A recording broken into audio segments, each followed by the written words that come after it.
All these. Yes.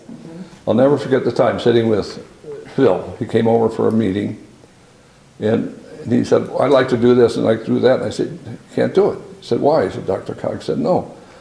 And I said, oh, I want to do this. I said, DRCOG won't approve it.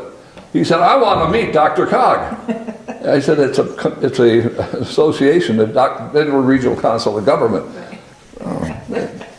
But the things that we went through to get approvals, Lamb was so much opposed to everything.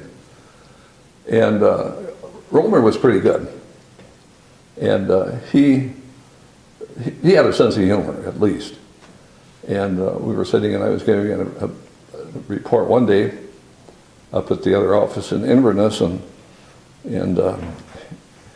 his, I think it was his, I forget his planning director, state planning director's name. And it was funny, but he was sitting there and fell sound asleep. And it was just Craig McCallum, me, and Romer, and this other guy, and maybe Jack Poston, and his name was Schneider. Said, Schneider, wake up! And he woke up. So we finished the presentation, and then Schneider had a vest on that had 5,000 buttons. You know, Exactly. they were the old. And when he finished, he was one button shy. He had to unbutton all those things up against it.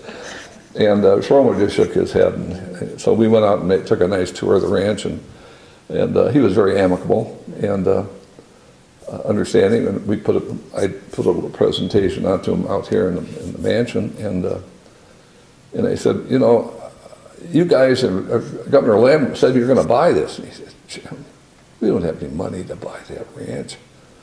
He said, that's between you and me, you know, but that's what he told me.